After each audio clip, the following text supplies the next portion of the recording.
Hello दोस्तों, नमस्कार। आज हम स्टार्ट करने जा रहे हैं आईपीसी का एमसीक्यू। और देखिए, ये जो एमसीक्यूज़ है ये एआईबी के स्टूडेंट्स के लिए और उन सभी स्टूडेंट्स के लिए जो जुडिशरी की प्रिपरेशन कर रहे हैं उनके लिए बहुत ही महत्वपूर्ण है। तो देखिए, शुरू करते हैं। आज हम लोग आईपीसी का एमसीक्यूज़ कुछ क्वेश्चंस को हम लेके आए हैं। तो हमारा जो फर्स्ट क्वेश्चन है वो है, Indian penal code came to enforce in which date, यानी कि भारतीय दंड संहिता किस तारीख में लागू हुई थी। तो देखिए, यहाँ पर आपको चार ऑप्शन दिए गए हैं स्क्रीन पर। 6 अक्टूबर 1860, 6 दिसंबर 1860, 1 जनवरी 1860, 1 जनवरी 1862। तो देखो, इस क्वेश्चन का जो सही आंसर है वो क्या है। इस क्वेश्चन का सही आंसर होगा आपका 1 जनवरी 1862। अब थोड़ा सा हम इसको समझते हैं कि जब हम बात करते हैं आईपीसी यानी कि इंडियन पिनल कोड की हम बात करते हैं, हमारी आईपीसी यानी कि इंडियन पिनल कोड जो है, इंडियन पिनल कोड किसके बारे में बात करती है? अपराध के बारे में। इंडियन पिनल कोड हमेशा अपराध की बात करती है, यानी कि यहाँ पर अपराध की डेफिनेशन ऑफेंस से ली गई है। अपराध की डेफिनेशन ऑफेंस से ली गई है, इसका मतलब है यहाँ पर क्राइम की बात जो है वो नहीं की गई है। आईपीसी जो है उसे सबसे पहले जो है लॉर्ड मेकाले ने बनाया था। तो इसका मतलब क्या है कि लॉर्ड मेकाले जो है उनको हम क्या कहते हैं? जनक कहते हैं। तो यहाँ पर आप ये समझिएगा कि जो आईपीसी है, आईपीसी के जनक कौन है? लॉर्ड मेकाले हैं। और प्रथम विधि आयोग यानी कि फर्स्ट लॉ कमीशन, प्रथम विधि आयोग की हम बात करते हैं। फर्स्ट लॉ कमीशन, ये उसके अध्यक्ष थे और उन्होंने जो है आईपीसी को बनाया था। तो हमारी इंडिया में आईपीसी को लेके आने वाले जो है वो कौन थे? लॉर्ड मेकाले थे। लॉर्ड मेकाले हमारी इंडिया में आईपीसी को लेके आए थे। अब देखिए, आईपीसी जो है इसमें इसको कब बनाया गया? तो यहाँ पर एक बात जानने की है कि इसको जो है एक्सेंट यानी कि इसको स्वीकृति कब मिली थी? इसको स्वीकृति मिली थी 6 अक्टूबर 1860 को इसको स्वीकृति मिली थी। और ये जो है केम इनटू फोर्स, यानी कि ये जो है वो लागू कब हुई थी? ये हुई थी 1 जनवरी 1862 को लागू हुई थी। 1 जनवरी 1862 जो है उसको लागू हुई थी। अब यहाँ पर हमें ये समझना है कि इसके अंतर्गत आईपीसी में जो नंबर ऑफ चैप्टर्स है, यानी कि टोटल जो चैप्टर हैं, टोटल चैप्टर्स हमारे 32 हैं। और जो सबसे बड़ा चैप्टर है, लॉन्गेस्ट चैप्टर, वो चैप्टर नंबर 17 है। और जो शॉर्टेस्ट है, जो शॉर्टेस्ट चैप्टर है वो 32 नंबर का है। अब देखो, यहाँ पर हम लोग बात करते हैं, सॉरी, ये जो चैप्टर्स है दिस इज़ द 23। थोड़ा सा करेक्शन करेंगे। टोटल चैप्टर 23 है, शॉर्टेस्ट चैप्टर कौन सा है? 23 नंबर का है। अब देखिए, यहाँ सबसे इम्पोर्टेंट बात क्या है कि जो इसमें सेक्शंस हैं, तो देखो जो सेक्शंस इसमें बनाए हुए हैं, टोटल सेक्शन 511 हैं। और पहले जो सेक्शन थे, यानी कि जब आईपीसी बनी थी उस समय जो सेक्शन थे वो सेक्शन थे 488 सेक्शन थे। अब आईपीसी में अमेंडमेंट होता गया और परिवर्तन होता गया, और देखिए जो सेक्शंस थे वो कितने हो गए? 511 जो है वो सेक्शंस है। टोटल सेक्शन कितने? 511 हैं। अब यहाँ पर हमें एक बात और जानने की है जिसको हम थोड़ा सा समझेंगे कि जब आईपीसी की हम बात करते हैं, इंडियन पिनल कोड की बात करते हैं, तो देखो आईपीसी जो है बेसिकली है क्या? अगर अपन बात करें कि आईपीसी क्या है, तो देखो यहाँ पर ये समझना कि आईपीसी जो होती है उसे हम कहते हैं सब्सटेंटिव लॉ कहते हैं। ये क्या है? सब्सटेंटिव लॉ है। सब्सटेंटिव लॉ को हम हिंदी में क्या कह सकते हैं? सब्सटेंटिव लॉ को हम हिंदी में कह सकते हैं सारवान विधि। इसका हिंदी में नाम है सारवान विधि नाम है। इसको मूल विधि भी कहते हैं और इसे मौलिक विधि भी कहते हैं।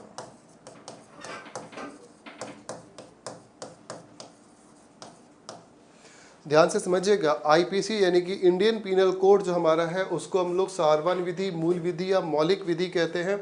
इसका मतलब है कि आईपीसी में मूल रूप से अपराधों की व्याख्या की गई है, अपराधों के बारे में बताया गया है कि जब भी अपराध होगा तो आईपीसी एप्लीकेबल होगी। यानी कि आईपीसी में जो जो प्रोविज़न दिए गए हैं, जो भी अपराध है उसकी व्याख्या जिस तरीके से की गई है, जो दंड दिया गया है, पनिशमेंट है या फाइन है, जैसा बताया गया है जिस ऑफेंस में, उसके अकॉर्डिंग क्या होगा, वो एप्लीकेबल होगा। अब देखिए आईपीसी जो है हमारे सामने एक इम्पॉर्टेंट क्वेश्चन ये आता है कि आईपीसी देखो कहाँ कहाँ अप्लाई होती है। तो यहाँ पे समझिएगा, आईपीसी जो है वो होल इंडिया में अप्लाई होती है। आईपीसी जो है वो होल इंडिया में अप्लाई होगी। कहने का मतलब यहाँ पर हम ये समझ सकते हैं कि 31 अक्टूबर 2019 से जम्मू एंड कश्मीर पुनर्गठन आयोग जो है वो बना, और उस पुनर्गठन आयोग के बाद में 31 अक्टूबर 2019 को जम्मू एंड कश्मीर पुनर्गठन आयोग बना, और उस पुनर्गठन आयोग के बाद में ये जो आईपीसी है पूरे भारत में लगती है। इसका मतलब है जम्मू एंड कश्मीर जो है उसमें भी एप्लीकेबल होती है। आईपीसी हमारी जम्मू एंड कश्मीर में भी एप्लीकेबल होती है। अब ये समझिएगा कि आईपीसी जो है वो टोटली किसके ऊपर बेस्ड होती है। आईपीसी जो है वो फेयर एंड रीजनेबल मेथड के ऊपर बेस्ड होती है। तो हम लिखेंगे fair and reasonable method. IPC जो है वो फेयर एंड रीजनेबल मेथड पर बेस्ड होती है, इस पर आधारित है। हमारी जो आईपीसी है वो फेयर एंड रीजनेबल मेथड पर आधारित होती है। अब देखिए जैसे मैंने बताया था अभी आपको कि आईपीसी जो है वो बेसिकली किसकी बात करती है, ऑफेंस की बात करती है। अब ऑफेंस को आईपीसी में कहाँ बताया गया है, तो आईपीसी में सेक्शन 40 में ऑफेंस को बताया गया है, जबकि सीआरपीसी के सेक्शन 2N में ऑफेंस को बताया गया है। अपराध की परिभाषा जो है वो दी गई है। अब यहाँ पर हम देखें तो छोटे से छोटे अपराध से लेके बड़े से बड़े अपराध के बारे में हमारी आईपीसी जो है उसके बारे में बताया गया है, उसके बारे में आईपीसी जो है वो कहती है। तो इस तरीके से हम ये समझ सकते हैं कि आईपीसी जो है वो एप्लीकेबल होती है।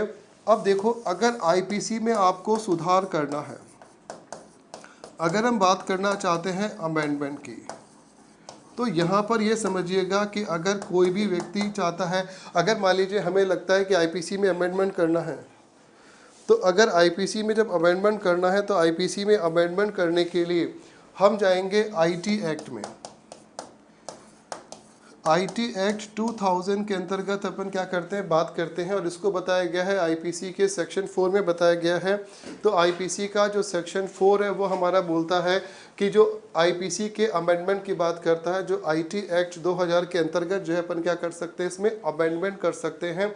इंडियन पीनल कोड यानी कि भारतीय दंड संहिता हमारे देश में इस प्रकार की संहिता है जो कि अंग्रेजों के द्वारा बनाई गई थी। लॉर्ड मेकाले ने इसको बनाया था।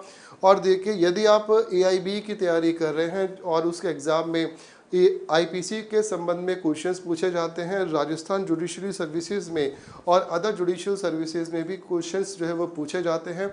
छोटे से छोटे क्वेश्चंस को आपको अच्छी तरीके से समझना है।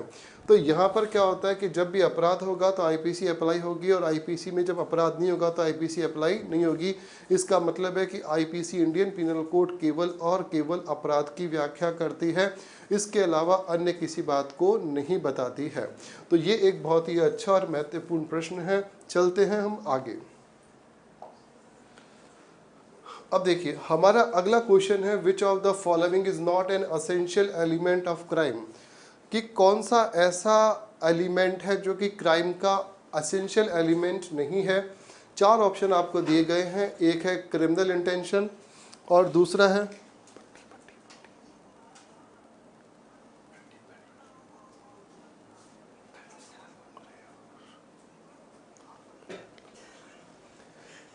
Criminal intention, human Manav, motive, attempt and act. अब देखिए ऑफेंस का जो अनिवार्य तत्व नहीं है, तो इसका जो आंसर होगा वो होगा ह्यूमन यानी कि मानव। इसका जो आंसर होगा वो क्या होगा, ह्यूमन यानी कि मानव होगा। अब देखिए जरा इसको हम थोड़ा सा समझते हैं। कि जब भी हम बात करते हैं अपराध की बात करते हैं तो देखो अपराध के जो आवश्यक तत्व होते हैं, अपराध के हम जब बात करते हैं अपराध की बात करते हैं तो देखो अपराध के जो आवश्यक तत्व हैं वो 4 आवश्यक तत्व होते हैं, लेकिन ऑफेंस को होने के लिए 2 चीज़ों का होना आवश्यक है। एक होता है मेंस रिया और दूसरा है एक्टस रियस। इसका मतलब है कि जब मेंस रियस होगा और एक्टस रियस होगा तभी जो है वो क्या होगा, ऑफेंस जो है वो होगा। तो अपराध के लिए 2 चीज़ों का होना बहुत ज़रूरी है, मेंस रियस और एक्टस रियस का होना बहुत ज़रूरी है। यानी कि आप ये समझिए कि यदि केवल और केवल मेंस रियस है यानी कि क्रिमिनल इंटेंशन है तो अपराध नहीं होगा, और अगर एक्टस रियस है यानी कि अटेम्प्ट है तो अपराध नहीं होगा। दोनों का होना बहुत ज़रूरी है। तो इसका मतलब है कि यहाँ पर हम ये समझ सकते हैं कि अपराध के आवश्यक तत्वों में सबसे पहले तो हम बात करते हैं आशय की। आशय का मतलब है इंटेंशन। दूसरा है तैयारी, प्रिपरेशन। थर्ड है प्रयत्न, और फोर्थ है हेतुक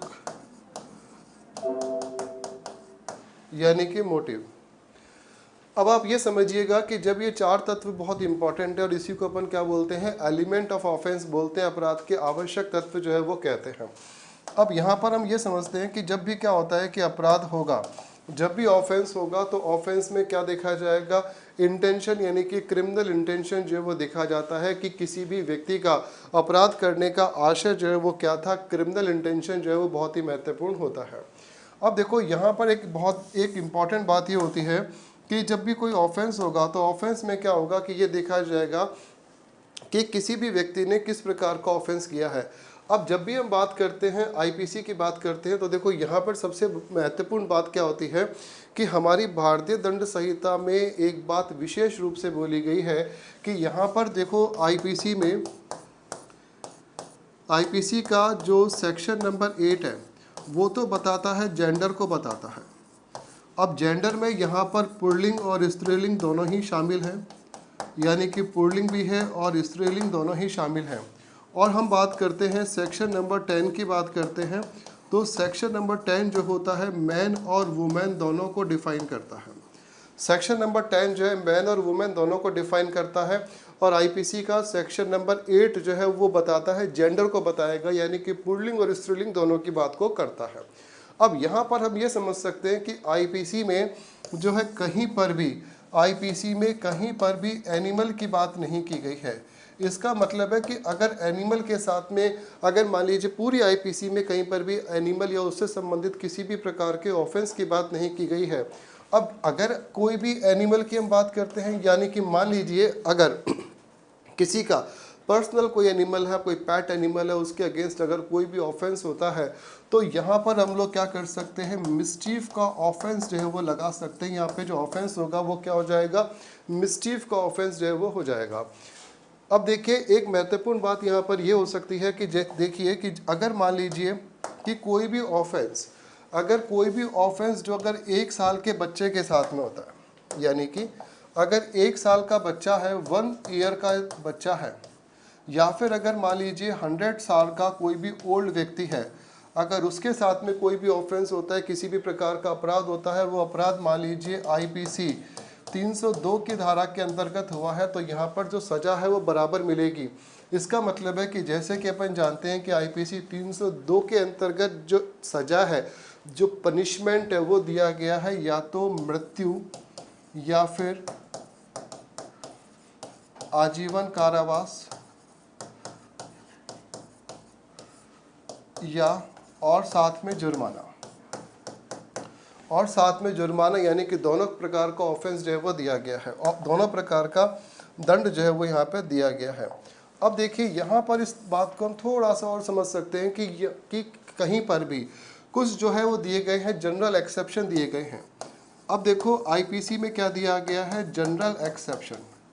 जनरल एक्सेप्शन का मतलब है कि जहाँ पर आईपीसी अप्लाई नहीं होती।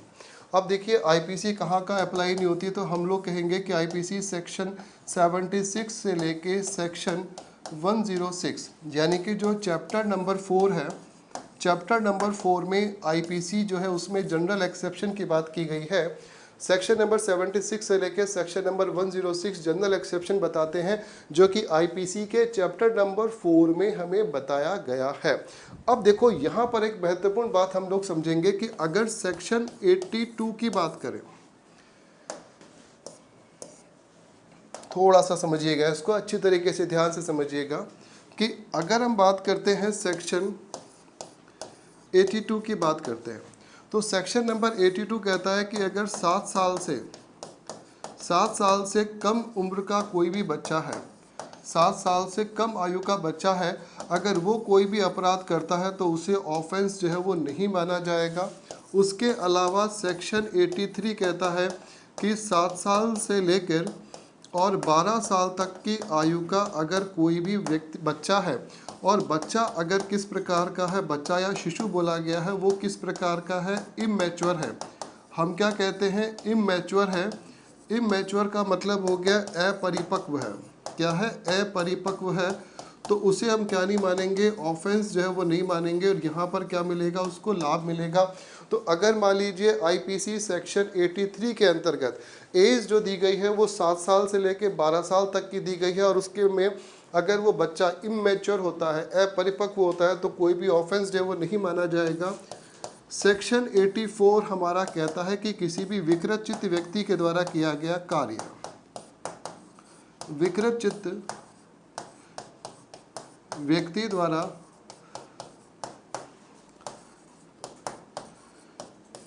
किया गया कार्य। अब देखो यहाँ पर क्या होता है, एज जो है वो मैटर नहीं करती। यहाँ पर आप ये समझिएगा कि जो एज है वो एज जो है वो मैटर जो है वो नहीं करती है। अब इम्पॉर्टेंट बात यह है कि सर अगर मान लीजिए बच्चे की उम्र जो है, अगर बच्चे की आयु जो है वो 18 साल से कम है, तो क्या उसको पनिशमेंट नहीं मिलेगा? मिलेगा। कहाँ मिलेगा? 18 साल से अगर कम आयु है, 18 साल से कम है, तो हम लोग जाएंगे जेजे एक्ट में, और जो जेजे एक्ट में जो जो प्रोविज़न दिए गए हैं उन प्रोविज़न्स के अकॉर्डिंग क्या मिलेगा, पनिशमेंट मिलेगा, सज़ा मिलेगी। तो यहाँ पर इस तरीके से बताया गया है। राकेश बैरवा जी नमस्कार, शुभम दादीस जी नमस्कार। यस अब देखिए यहाँ पर अपन समझ सकते हैं कि सेक्शन 82, 83, 84 हमें बताते हैं, किसी भी एज लिमिट को बताते हैं। अब देखो यहाँ पर हम बात करते हैं कि यदि कोई भी ऑफेंस होता है तो उस ऑफेंस में क्या होता है कि जो एज होती है वो मायने रखती है। किसी भी प्रकार के अपराध में क्या होता है कि एज जो होती है वो मैटर करती है। अब देखो हम जब बात करते हैं सेक्शन 361 की बात करते हैं, हम बात करते हैं सेक्शन नंबर 361 की बात करते हैं, जो कि बताता है किडनैपिंग फ्रॉम एनी लॉफुल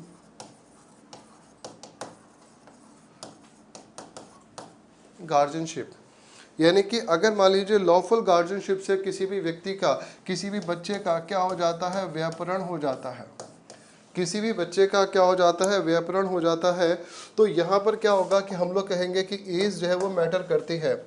अब देखो अगर मान लीजिए मेल है तो एज हो जाएगी 16 साल, एज है 16 साल की, लेकिन अगर यहीं पर फीमेल है तो फीमेल की एज क्या दी गई है, 18 साल दी गई है। ध्यान रखना है इस बात को, एग्ज़ाम के लिए बहुत इंपॉर्टेंट है, क्योंकि आपको पता होगा कि जब निर्भया केस था उसके बाद में इसमें अमेंडमेंट किया गया, 18 साल से कम करके क्या कर दी गई है, 16 साल जो है वो एज कर दी गई है। तो 361 आईपीसी का हमारा कहता है kidnapping from any lawful guardianship. अब देखो इसके अलावा जब हम बात करते हैं कि सेक्शन नंबर 369 की बात करते हैं, आईपीसी सेक्शन 369 की बात करते हैं, तो ये कहता है कि 10 साल या उससे कम, 10 साल से कम आयु के किसी भी शिशु के शरीर पर किसी भी प्रकार का व्यापरण या अपहरण संबंधी कोई भी कार्य करना, कोई भी कृत्य करना, उसकी बात ये करता है। आईपीसी का सेक्शन नंबर 369 हमारे इसकी बात करता है। उसके अलावा देखिए जब हम बात करते हैं सेक्शन नंबर 317 की बात करते हैं, ध्यान से समझिएगा।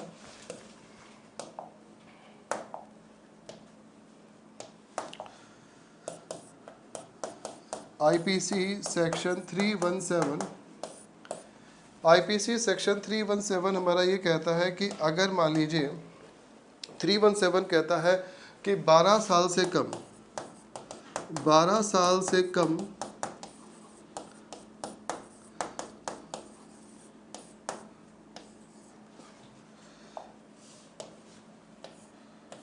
12 साल से कम आयु का के किसी शिशु के द्वारा 12 साल से कम आयु के किसी शिशु का उसके माता पिता के कम आयु के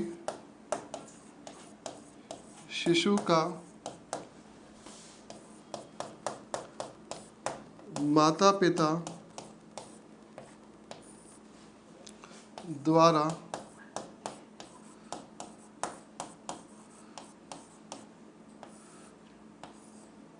परित्याग, इसको अपन बोल सकते हैं इंग्लिश में अबेंडमेंट।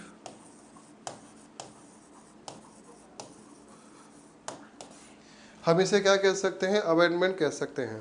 अब देखो यहाँ पर जो है इम्पोर्टेंट बात आती है कि कुछ ऐसे अपराध होते हैं जो कि पुरुष और स्त्री दोनों पर अलग अलग एप्लीकेबल होते हैं।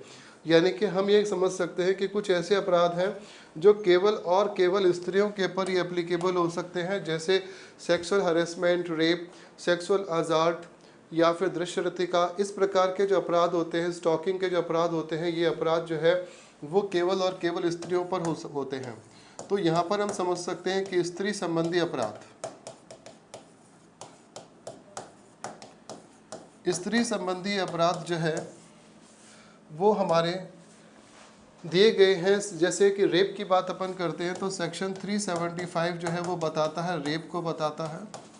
और इसी के अंदर जो एक्सेप्शन दिया गया है वो एक्सेप्शन दिया गया है 15 साल से किसी कम आयु की महिला के साथ में जो रेप है उसका एक्सेप्शन जो है इसके अंतर्गत दिया गया है। देखिए इसमें जो 376 है उसमें क्या दी गई है, रेप का पनिशमेंट दिया गया है, punishment of rape. Punishment of rape जो है वो हमें दिया गया है सेक्शन 376 में दिया गया है। अब देखिए इसमें एक इम्पॉर्टेंट बात है कि अगर कोई भी हस्बैंड जो है हस्बैंड जो होता है वो कोई भी सेक्सुअल इंटरकोर्स करता है, sexual intercourse with his wife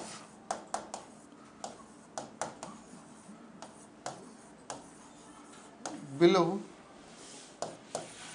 18 years, तो उसे क्या माना जाएगा, रेप माना जाएगा। ध्यान से समझिएगा। अगर कोई भी व्यक्ति अगर कोई भी पुरुष जो है किसी अपनी पत्नी के साथ में जिसकी उम्र 18 वर्ष से कम है उसके साथ में अगर सेक्सुअल इंटरकोर्स करता है तो वो क्या माना जाएगा, रेप माना जाएगा।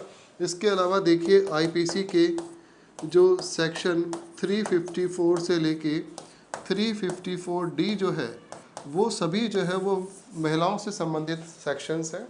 इसके अलावा अपन बात करते हैं कि आईपीसी सेक्शन 509 जो है वो पति या उसके नातेदार के द्वारा, हस्बैंड या उसके रिलेटिव अगर वाइफ यानी कि पत्नी या किसी महिला के ऊपर किसी भी प्रकार का ऑफेंस करते हैं तो 498A के अकॉर्डिंग क्या है, एक ऑफेंस है। और यहाँ पर क्या होता है कि सजा जो है उसका प्रावधान दिया गया है।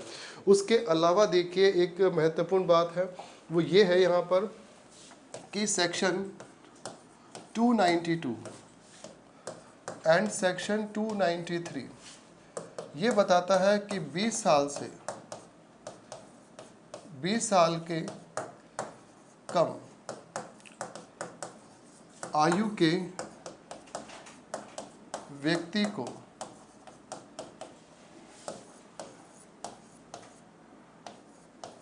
ऑब्सीन बुक्स या ऑब्जेक्ट सेल करना, ऑब्जेक्ट क्या करना, सेल करना, उसके संबंध में बात करता है।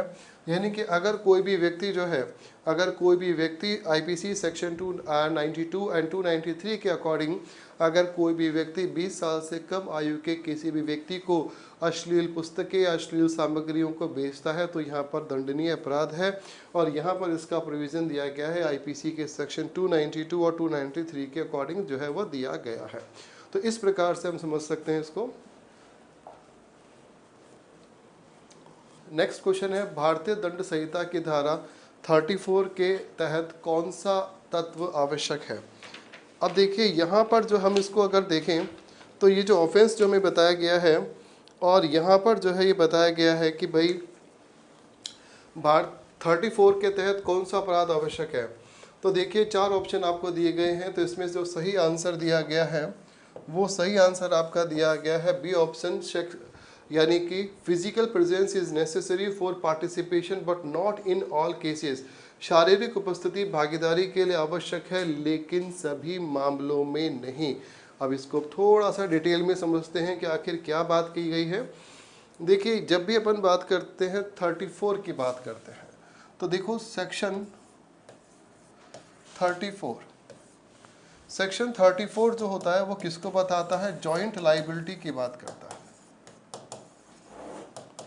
जॉइंट लाइबिलिटी की बात करता है और यहाँ पर बात की गई है कॉमन इंटेंशन की बात की गई है।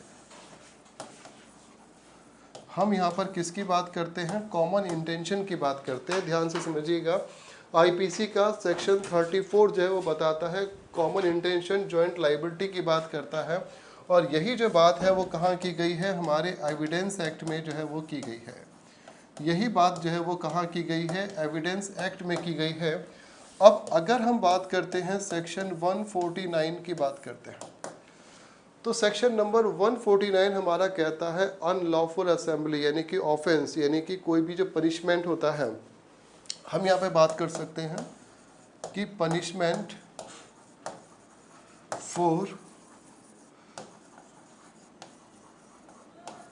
अनलॉफुल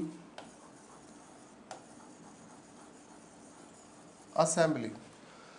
तो देखिए सेक्शन 149 ये भी जो होता है वो जॉइंट लाइबिलिटी की बात करता है कि किस तरीके से जो है लोग मिलके जो है वो इस प्रकार का ऑफेंस जो है वो होगा। तो इसका मतलब है कि हम यहाँ पर ये समझ सकते हैं कि IPC section 34 and IPC section number 149 जो है वो दोनों जो है वो बात करता है किसकी, ये 34 तो बात करेगा कॉमन इंटेंशन की बात करता है और यहाँ पर हमें ये समझना है कि ये जो बात करेगा इसको कहेंगे हम कॉमन ऑब्जेक्ट। ये जो है बात करता है कॉमन ऑब्जेक्ट की बात करता है। अब देखो यहाँ पर एक क्वेश्चन दिमाग में आता है कि सर ये बताइए कि आखिर कॉमन इंटेंशन तो क्या है और सिमिलर इंटेंशन क्या है।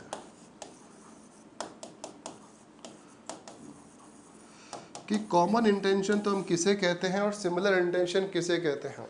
देखिए यहाँ पर हम इस तरीके से समझ सकते हैं कि मान लीजिए 2 व्यक्ति हैं एक्स और वाई, 2 व्यक्ति हैं एक्स और वाई और दोनों व्यक्ति मिलकर जो है वो क्या करना चाहते हैं, किसी जेड नाम के व्यक्ति की हत्या करना चाहते हैं, इसका क्या है, मर्डर करना चाहते हैं। तो इसका मतलब हो गया कि इसको हम कहेंगे कॉमन इंटेंशन कहेंगे। इसे अपन क्या कहेंगे, कॉमन इंटेंशन कहेंगे कि 2 व्यक्ति हैं एक्स और वाई और ये दोनों मिलके किसी जेड नाम के व्यक्ति को मारना चाहते हैं, तो इसको हम कहेंगे कॉमन इंटेंशन कहेंगे। लेकिन जब हम बात करते हैं सिमिलर इंटेंशन, तो देखो सिमिलर इंटेंशन का मतलब क्या है, एक्स नाम का व्यक्ति है वो भी जेड को मारना चाहता है और वाई नाम का व्यक्ति है वो भी क्या है, जेड को मारना चाहता है। इसका मतलब है कि दोनों का इंटेंशन सिमिलर है, तो इसको हम कहेंगे सिमिलर इंटेंशन कहेंगे। तो ये डिफरेंस है, कॉमन इंटेंशन और सिमिलर इंटेंशन में डिफरेंस है। अब देखिए यहाँ पर हम इसको थोड़ा सा और समझते हैं। देखिए सेक्शन 120A ये बताता है क्रिमिनल कॉन्स्पिरेसी को बताता है। क्रिमिनल कॉन्स्पिरेसी के लिए कम से कम 2 व्यक्तियों का होना आवश्यक है। कम से कम 2 व्यक्तियों का होना आवश्यक है। अगर हम बात करते हैं क्रिमिनल कॉन्स्पिरेसी की बात करते हैं, ध्यान से समझिएगा, 120A और 120B दोनों में अंतर है। 120A में तो डेफिनेशन है, जबकि 120B के अंतर्गत उसका पनिशमेंट बताया गया है। क्रिमिनल कॉन्स्पिरेसी के पनिशमेंट की बात की गई है 120B में। अब यहाँ पर हम समझते हैं कि जो सेक्शन नंबर 141 है, सेक्शन नंबर 141 कहता है अनलॉफुल असेंबली की बात करता है। सेक्शन 141 जो है वो अनलॉफुल असेंबली की बात करता है। अब देखो, विधि विरुद्ध जमाव, इसको इंग्लिश में कहते हैं, इसको हिंदी में कहते हैं विधि विरुद्ध जमाव, और हम इसको बोलेंगे अनलॉफुल असेंबली। अनलॉफुल असेंबली में कम से कम 5 लोगों का होना आवश्यक है। कम से कम 5 लोगों का होना आवश्यक है।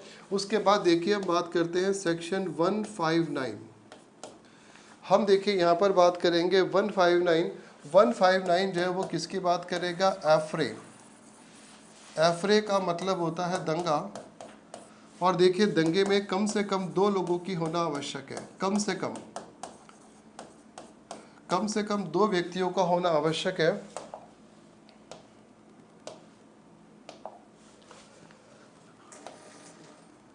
नेक्स्ट हम देखते हैं 391। तो देखिए 391 जो सेक्शन है वो हमारा है डकैती का सेक्शन। डकैती में कम से कम 5 लोगों का होना आवश्यक है। डकैती में कम से कम 5 लोगों का होना आवश्यक है। उसके अलावा देखो 376D ये बताता है गैंग रेप,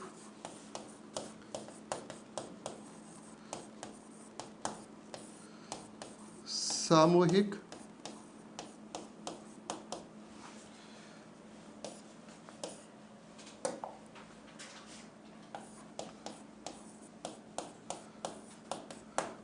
बलात्संग में इसमें कम से कम 2 लोगों का होना आवश्यक है।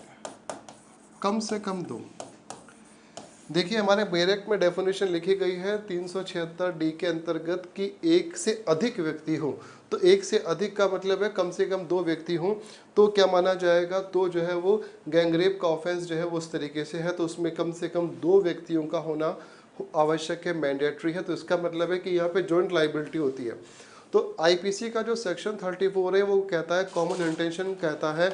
इसका मतलब यहाँ पर ये है कि यदि 2 व्यक्ति, इसका मतलब यहाँ पर यह है कि यदि जो व्यक्ति है, इसका मतलब है कि यहाँ पर हम ये समझ सकते हैं कि जो व्यक्ति है जो ऑफेंस करते हैं, तो वो ऑफेंस जो है वो क्या माना जाएगा? सबका सेम ऑफेंस जो है वो माना जाएगा, इक्वल ऑफेंस जो है वो माना जाएगा।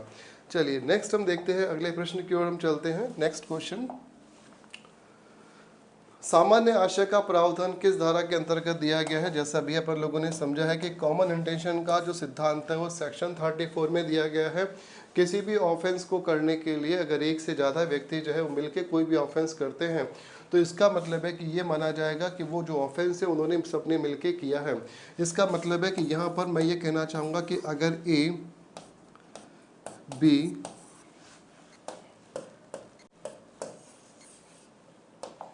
देखिए अगर A, B, C, D, अगर ये सभी जो है वो मिलकर कंबाइंड, सभी जो मिलकर जो है वो क्या करते हैं? किसी भी अपराध यानी कि किसी मर्डर की, हत्या की साजिश रचते हैं, और यहाँ पर ये जो लोग होते हैं ये क्या करते हैं? किसी X नाम के व्यक्ति की हत्या कर देते हैं। तो इसका मतलब है कि A भी वही लाइबल होगा, B भी सेम लाइबल होगा, Z भी लाइबल होगा, D भी लाइबल होगा। इसका मतलब है कि यहाँ पर ये सभी व्यक्ति जो है वो समान रूप से लाइबल होंगे ऑफेंस के लिए। उनके ऊपर ऐसा माना जाएगा कि जैसे जो एक अपराध एक व्यक्ति ने किया है तो सभी ने ही सेम अपराध किया है, सबके ऊपर सेम जो है वो ऑफेंस का चार्ज लगेगा। तो यहाँ पर क्या है? ये सामान्य आशय का सिद्धांत है जो कि सेक्शन 34 के अंतर्गत हमें बताया गया है। तो आईपीसी का सेक्शन नंबर 34 जो है वो हमारा ये कहता है। अब देखो यहाँ पर क्वेश्चन आ रहा है कि सर बाकी के सेक्शन भी बता दीजिए। तो देखिए बाकी का जो सेक्शन है वो इस तरीके से कि सेक्शन नंबर 149 जो है वो कहता है अनलॉफुल असेंबली, यानी कि इसमें अपन बात करते हैं विधि विरुद्ध जमाव। विधि विरुद्ध जमाव। सेक्शन नंबर 297 कहता है कब्रिस्तान में अतिचार। कब्रिस्तान में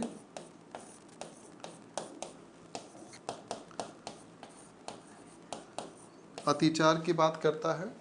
और देखिए यहाँ पर हम बात करते हैं कि सेक्शन नंबर 317 ये कहता है कि किसी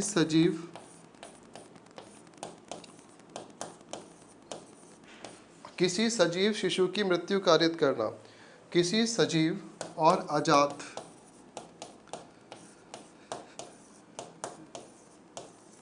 शिशु की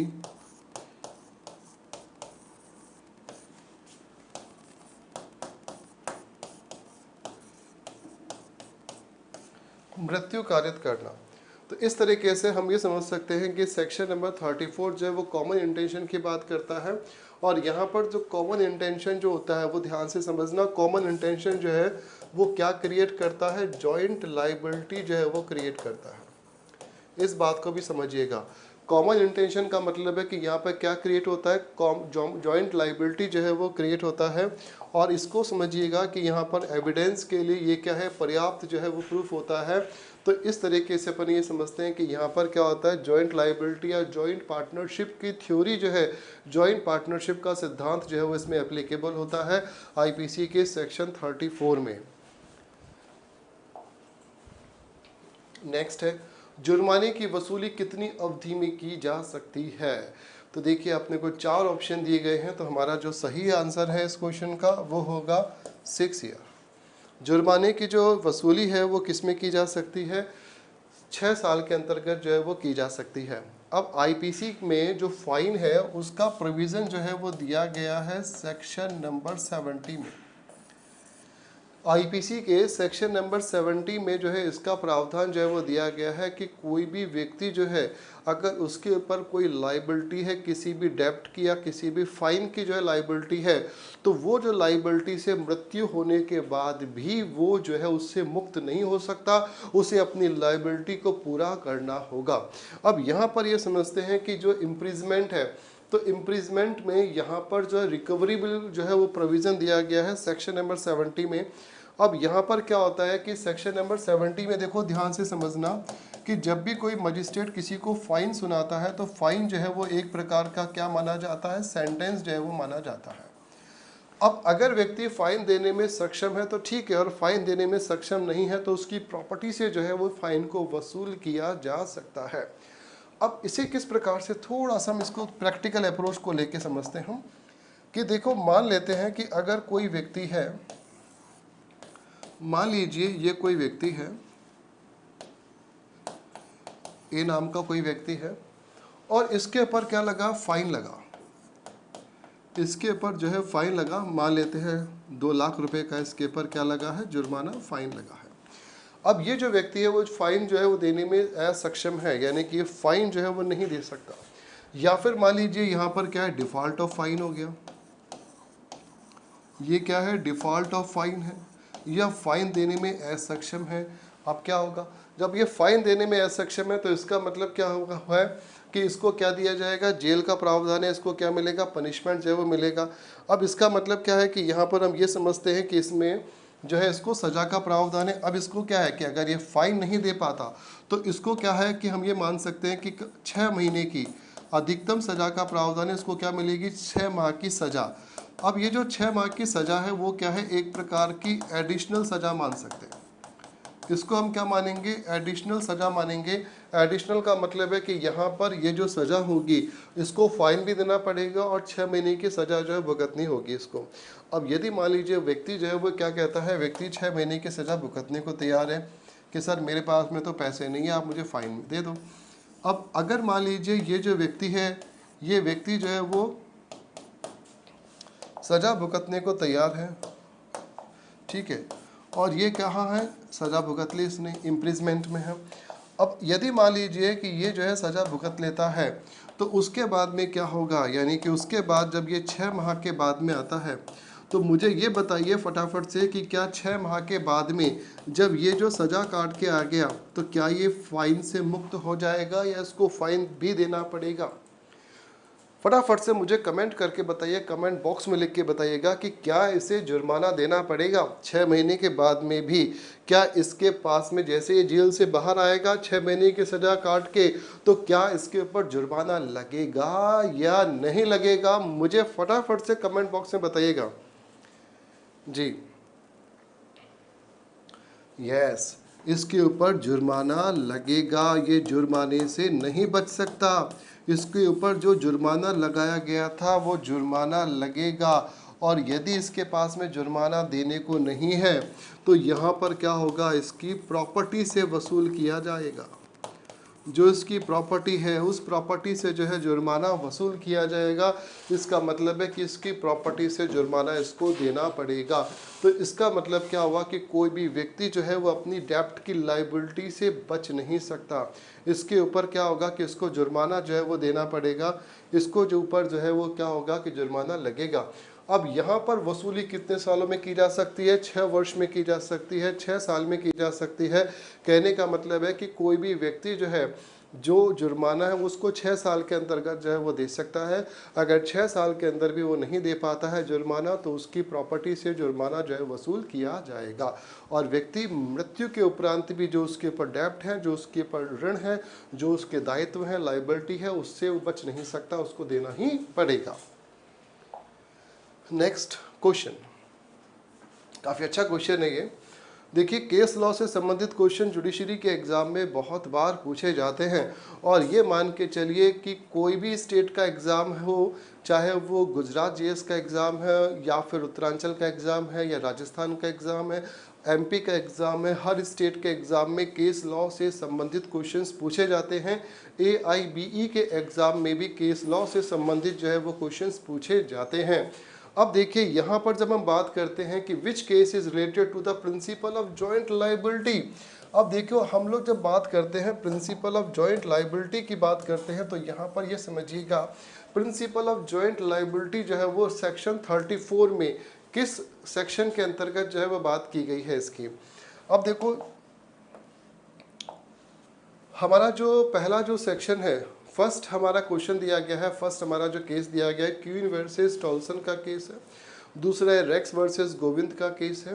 अब यहाँ पे तीसरा जो है वो दिया गया है महबूब शाह वर्सेस एम्परर का केस है। और चौथा दिया गया है आर वर्सेस लिपमैन का जो केस है उसके बारे में जो है वो दिया गया है। अब देखो, पहला जो केस दिया हुआ है क्वीन वर्सेस टॉल्सन का केस जो है वो दिया गया है। तो ये जो केस है ये संबंधित है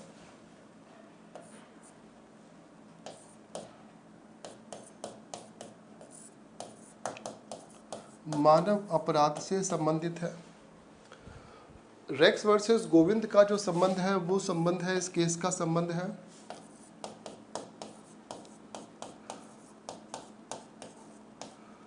आपराधिक मानववध व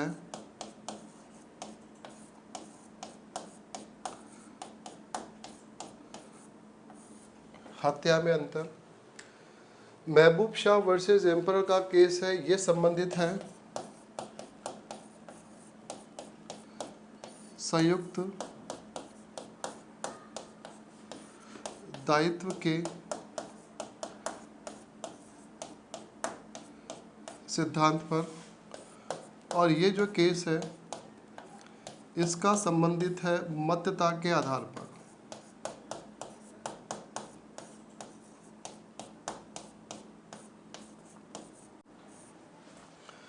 तो हमारा सही आंसर हो जाएगा महबूब शाह वर्सेस एम्परर का जो केस है वो इसका हमारा सही आंसर हो जाएगा। अब देखिए, इस तरीके से क्वेश्चंस पूछे जाते हैं यहाँ पर। और यहाँ पर देखो, इसमें थोड़ा सा हम लोग इसको और करेक्शन कर सकते हैं। ये जो है बेसिकली कहा गया है दुराशय से संबंधित।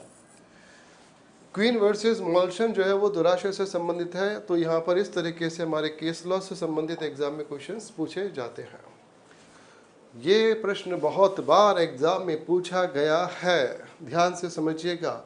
एक हैचट का मतलब है यहाँ पे कुल्हाड़ी के साथ में काम कर रहा है। कुल्हाड़ी का सिर यानी कि जो उसका फल होता है वो जो है वो उड़ जाता है और एक ऐसे व्यक्ति को वो मार देता है जो पास में खड़ा है। प्रश्न ये है कि क्या, प्रश्न हमारा है कि क्या ए उत्तरदायी होगा। तो देखो यहाँ पर जो इस क्वेश्चन का आंसर है no if there was no want to proper question on the part of A. तो यहाँ पर देखिए इस क्वेश्चन में जो धारा लगेगी वो आईपीसी का सेक्शन नंबर 80 जो है उसके अंतर्गत जो है वो माना जाएगा कि विधि पूर्वक कार्य करने में दुर्घटना। इसमें क्या बात बोली गई है, विधि पूर्वक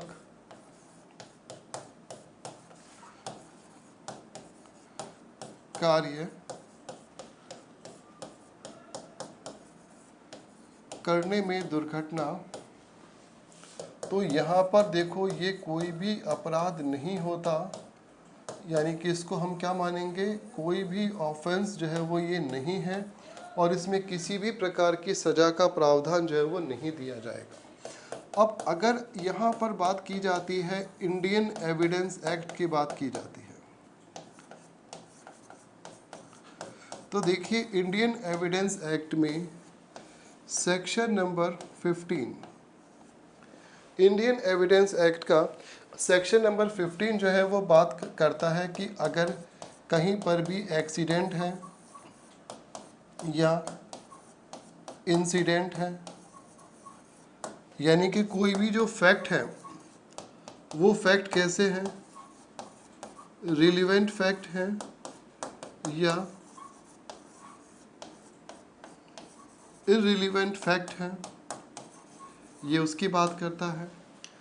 और हम जब बात करते हैं कि सेक्शन नंबर 105 की बात करते हैं, तो सेक्शन नंबर 105 ये कहता है कि सबूत का भार, सबूत का भार यानी कि burden of proof,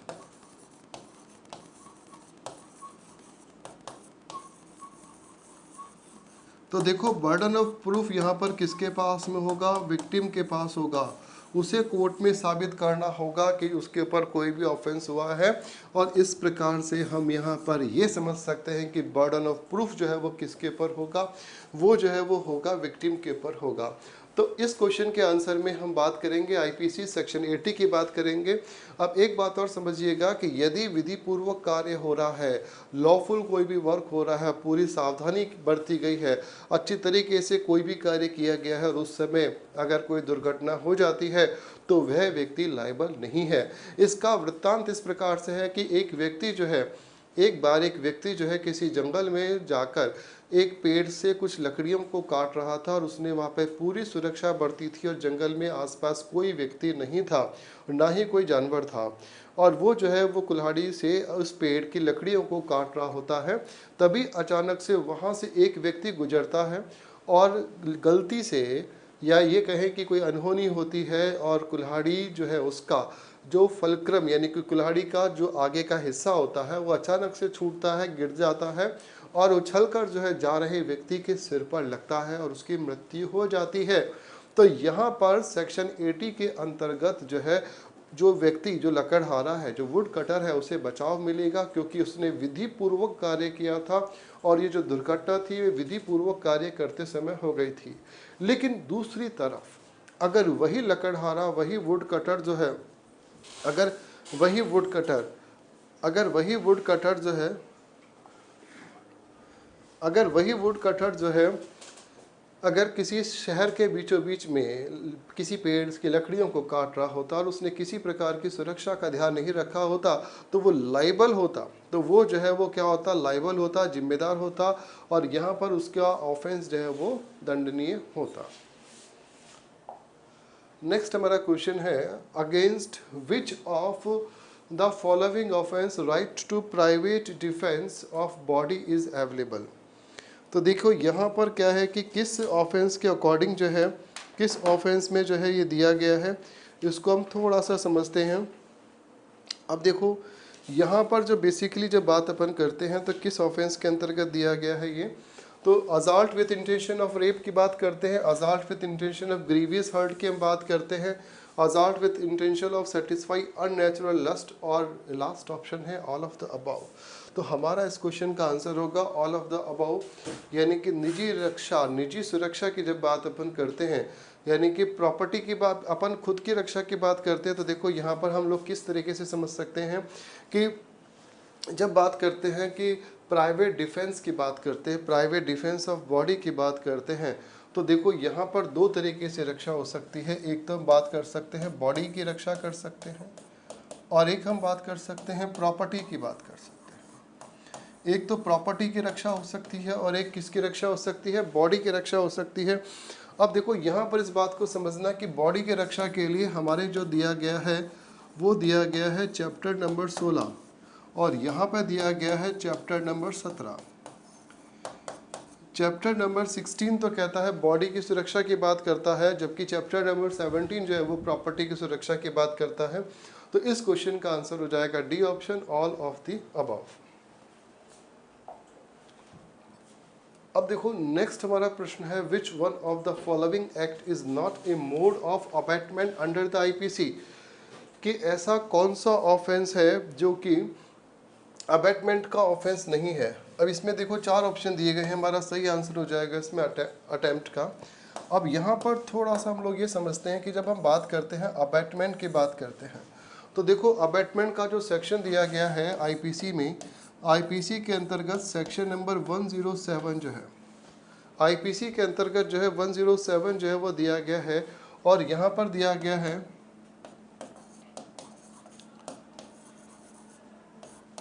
attempt of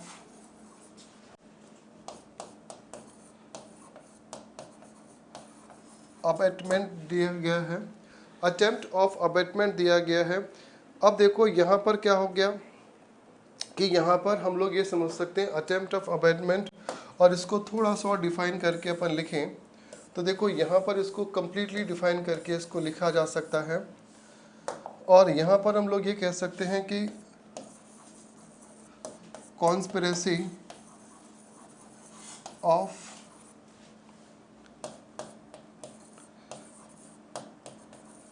abatement की बात करते हैं, कॉन्स्पिरेसी ऑफ अबैटमेंट की बात करते हैं। सेक्शन नंबर 107 के अंतर्गत हम बात किसकी करते हैं, कॉन्स्पिरेसी ऑफ अबैटमेंट की बात करते हैं। अब देखो यहाँ पर अपन ये समझेंगे कि ये जो है कॉन्स्पिरेसी ऑफ अबैटमेंट जो है वो किस प्रकार का ऑफेंस है, डिपेंडेबल ऑफेंस माना जाएगा। ये किस प्रकार का ऑफेंस माना जाएगा, डिपेंडेबल ऑफेंस माना जाएगा, तो अपन इसको बोल सकते हैं डिपेंडेंट ऑफेंस।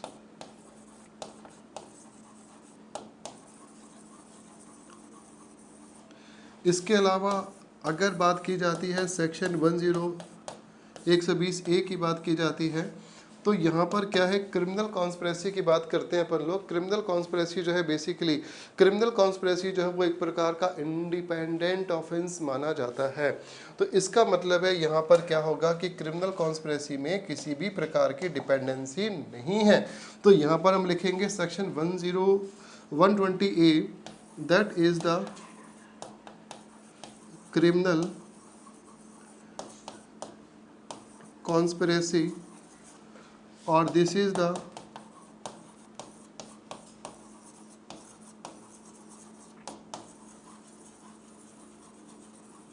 independent offense। देखिए जब भी ऑफेंस की बात करते हैं तो इसमें 2 चीज़ों का होना आवश्यक है। एक तो अपन बोलते हैं मेंस रियस और दूसरा है एक्टस रियस। एक तो है मेंस रियस और दूसरा क्या है, एक्टस रियस।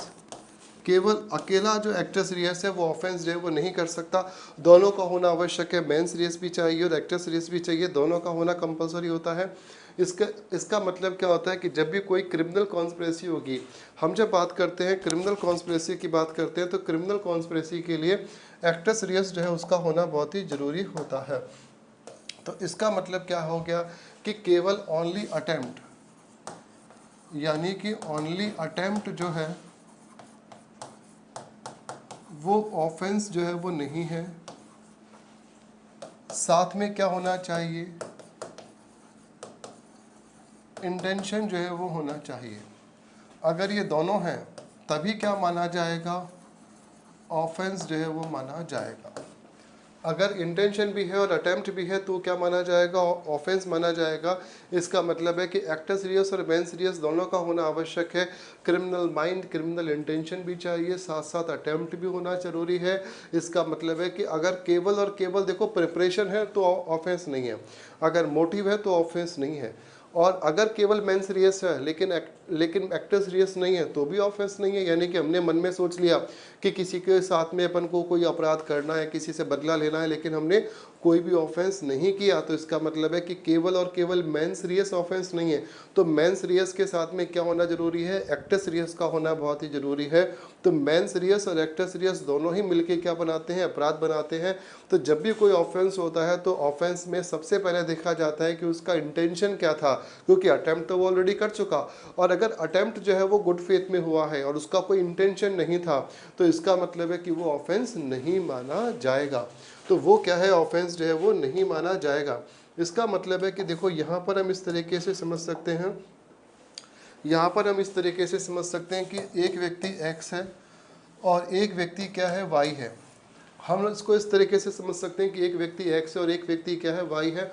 दोनों मित्र हैं और दोनों क्या है, कहीं जा रहे होते हैं, दोनों कहीं पे जाते हैं और अचानक से क्या होता है कि एक्स जो है वो देखता है कि कोई भी एक एनिमल जो है, इस तरीके से समझ लीजिए कि कोई भी एनिमल जो है वो क्या है कि उसकी तरफ जो है वो आता है।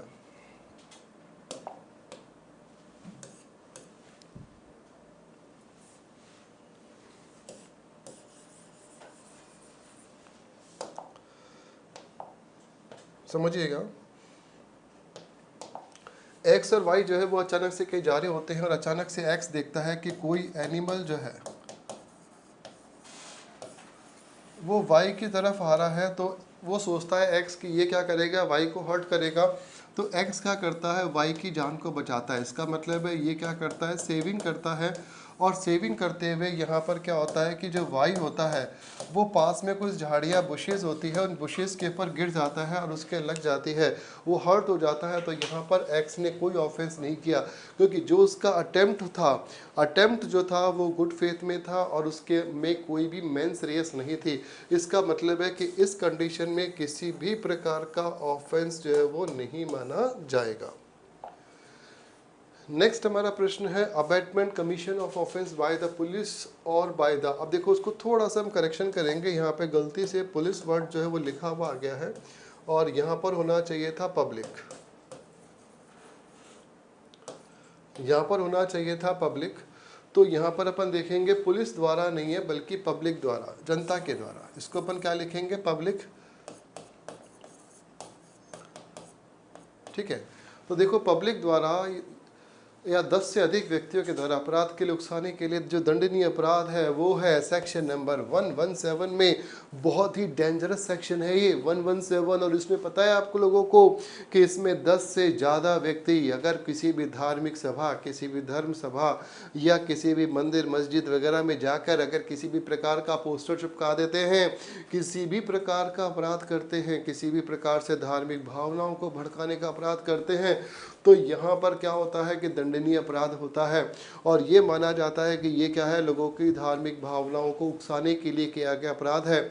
इसका मतलब है कि यदि 10 से ज़्यादा लोग मिलकर अगर किसी मंदिर मस्जिद में, गिरजाघर में, किसी भी धार्मिक सभा में, किसी भवन में, किसी भी ऐसे स्थान पर जहाँ पर लोग जो है वो खड़े हुए हैं, लोग इकट्ठे हो रहे हैं किसी भी धार्मिक कार्य को करने के लिए, रिचुअल्स को करने के लिए, और वो वहाँ पर कोई भी भड़काऊ भाषण देते हैं, भड़काऊ पोस्टर चिपका देते हैं, कुछ लिख देते हैं, स्लोगन चिपका देते हैं। मंदिर में अगर कोई भी धार्मिक आयोजन होना हो है और कोई शरारती तत्व मिलके मंदिर में मूर्तियां तोड़ देते हैं या कुछ भी गलत कर देते हैं, तो यहाँ पर सेक्शन 117 के अकॉर्डिंग ये ऑफेंस माना जाएगा। नेक्स्ट है, मौत की सजा दुर्लभ से दुर्लभतम मामलों में दी जानी है जिसे उच्चतम न्यायालय द्वारा निर्धारित किया गया है। Death sentence is to be awarded in rarest of rare cases is laid down by the Supreme Court। बहुत अच्छा जजमेंट था और इसका आंसर है Bachchan Singh versus state of Punjab का एक जजमेंट था, जिसमें क्या था कि दुर्लभ से दुर्लभतम मामला जो है वो माना गया और सुप्रीम कोर्ट ने माना कि ये जो है दुर्लभ से दुर्लभतम मामला है और इसमें जो अपराधी है उसको सजा देना बहुत ही आवश्यक है, क्योंकि इस प्रकार के अपराध में जो व्यक्ति है यानी कि जो अक्यूज्ड है वो समाज के लिए खतरा है और इस प्रकार से अपराध को रोकने के लिए सजा का देना बहुत ही आवश्यक है। नेक्स्ट हमारा क्वेश्चन है कि एक 75 वर्षीय गंभीर रूप से बीमार रोगी है, इसको इंग्लिश में पढ़ लेते हैं। ए 75 years old terminally ill patient pleads with his wife to give him poison so as to put an end to his painful suffering. The wife does as she is asked to do by her husband. The wife is liable for, देखिए ध्यान से समझिएगा, बहुत ही अच्छा प्रश्न है ये कि एक व्यक्ति बीमार है और वो अपनी पत्नी से कहता है कि मुझे आप जहर दे दो क्योंकि ये लाइलाज बीमारी है और मेरे कहीं पर भी ठीक होने के आसार नहीं है। पत्नी अपने पति की बात को मान लेती है और उसको जहर दे देती है, पॉइजन दे देती है, पति मर जाता है। अब देखो यहाँ पर जो ऑप्शन है उसके अकॉर्डिंग अगर हम बात करें तो इसमें जो ऑफेंस बनेगा वो है culpable homicide not amounting to murder. उसने मर्डर नहीं किया लेकिन आपराधिक मानववध हुआ है, यानी कि ऐसा कोई कार्य जिसमें किसी व्यक्ति का आशय किसी को मारने का या वध करने का, जान से मारने का ना हो, बल्कि उसके किसी कृत्य के द्वारा किसी की का हत्या हो जाए, किसी की मृत्यु हो जाए, तो इसे क्या माना जाएगा? कल्पेबल होमिसाइड माना जाएगा, ना कि मर्डर माना जाएगा। तो इसका मतलब है कि ये क्या माना गया? कल्पेबल होमिसाइड माना गया, नॉट अमाउंटिंग टू मर्डर जो है वो माना गया। राइट। नेक्स्ट हमारा क्वेश्चन है धारा 177 इज रिलेटेड टू, यानी कि जो सेक्शन 177 है उसका किससे संबंधित है। अब देखो यहाँ पर हमारे सामने 4 ऑप्शंस दिए गए हैं। अब यहाँ पर अपन देख सकते हैं कि इस क्वेश्चन का हमारा जो आंसर है वो क्या होगा, ध्यान से सुनिएगा। अब हमें 4 ऑप्शन दिए गए, harbouring offender, false charge, furnishing false information and offering gift to screen offender. तो इसका सही जो आंसर होगा वो होगा हमारा फर्निशिंग फॉल्स इंफॉर्मेशन। अब देखिए सेक्शन 176 कहता है नो इंफॉर्मेशन, सेक्शन 177 कहता है फॉल्स इंफॉर्मेशन,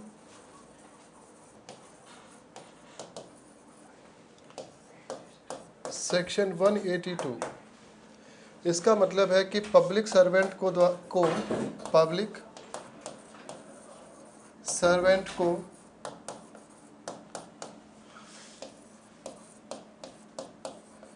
दी गई सूचना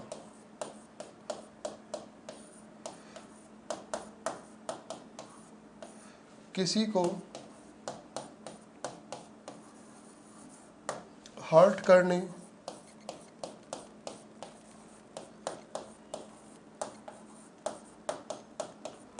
या नुकसान पहुंचाने के लिए। देखिए यहाँ पर हम लोग ये समझ सकते हैं कि सेक्शन 176 तो कहता है नो इन्फॉर्मेशन की कोई भी जानकारी जो है वो नहीं दी गई है। उसके अलावा सेक्शन 177 कहता है फॉल्स इन्फॉर्मेशन यानी कि गलत जानकारी दी गई है, और 182 कहता है किसी पब्लिक सर्वेंट को दी गई सूचना किसी अन्य व्यक्ति को नुकसान पहुंचाने के इरादे से। जैसे अगर आप किसी पुलिस को कोई भी ऐसी सूचना देते हैं जिसमें आपका आशय जो है वो किसी अन्य व्यक्ति को नुकसान पहुंचाने का, हर्ट करने का होता है, तो यहाँ पर सेक्शन 182 के अकॉर्डिंग वो जो है वो ऑफेंस जो है वो माना जाएगा। और यहाँ पर आपने अपराध किया और आपने पुलिस को कहा कि पुलिस क्या करे, उस मामले की इन्वेस्टिगेशन करे, इंट्रोगेट करे, उस व्यक्ति को अरेस्ट करे, जबकि वास्तविकता में कुछ ऐसा नहीं था। इसका मतलब है कि देखो यहाँ पर अपन देख सकते हैं कि जो सेक्शन 172 से लेके सेक्शन 190, सेक्शन 172 से लेके 190 के जो सेक्शंस हैं वो है attempt of public authority attempt of public authority, या फिर अपन देख सकते हैं कि attempt of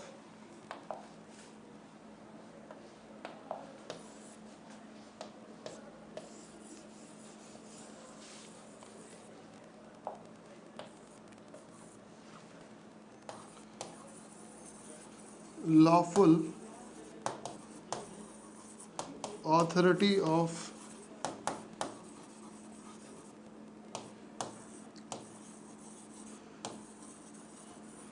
public servant. Attempt of lawful authority of the public servant की हम लोग बात करते हैं।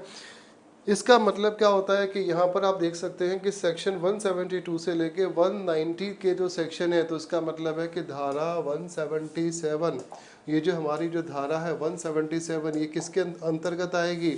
ये जो धारा है बेसिकली 172 से लेके 190 के अंतर्गत जो है वो आएगी।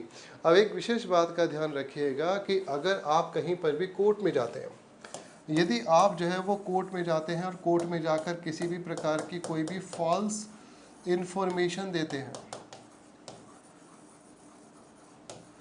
कोर्ट में जाएंगे, कोर्ट में जाके क्या करते हैं? फॉल्स इंफॉर्मेशन देते हैं, गलत जानकारी देते हैं। तो यहाँ पर देखिए सेक्शन नंबर 202 और सेक्शन नंबर 203 के अकॉर्डिंग ये ऑफेंस माना जाएगा और आपके ऊपर कार्यवाही हो सकती है। यदि होगी, यदि आप कोर्ट में जाते हैं और कोर्ट में जाकर जो है मजिस्ट्रेट के सामने किसी भी प्रकार का फॉल्स इन्फॉर्मेशन देते हैं, गलत तथ्य देते हैं, गलत बात को करते हैं, और यहाँ पर क्या होता है कि कोर्ट की प्रोसीडिंग में, यानी कि आपने क्या किया? फॉल्स इन्फॉर्मेशन दी, तथ्यों को छुपाया, और कोर्ट की जो प्रोसीडिंग होती है, कोर्ट में जो कार्रवाई होती है, उसमें गलत तरीके से बातों को रिप्रेजेंट किया, तो यहाँ पर सेक्शन 202 और 203 के अकॉर्डिंग ये ऑफेंस माना जाएगा। तो ये देखिए इस तरीके से है। अब नेक्स्ट हमारा क्वेश्चन है, ये ऑलरेडी हम लोग कर चुके हैं। assault which of the offense right to the private defense of the body is available। Technical team please इसको करेक्ट करिएगा, ये क्वेश्चन वापस से आ चुका है। चलिए नेक्स्ट हमारा है the cases of the S Vardhan state versus state of Madras EIR 1965 is associate which one of the offering following offences. तो देखो यहाँ पर 4 ऑप्शन दिए गए हैं: kidnapping from India, kidnapping from the lawful guardianship, kidnapping and abduction to the compel for her for marriage, kidnapping and abduction with intent secretly and the wrongfully to confine. देखिए ये जो मामला था, अगर मैं आपको थोड़ा सा उसके बारे में बता दूं, तो ये जो केस है एस वर्धन राजन वी का मामला, तो ये देखो एस वर्धन राजन वी जो वर्सेज स्टेट ऑफ मद्रास, ये बहुत ही फेमस केस था। और इस केस का जो संबंध है,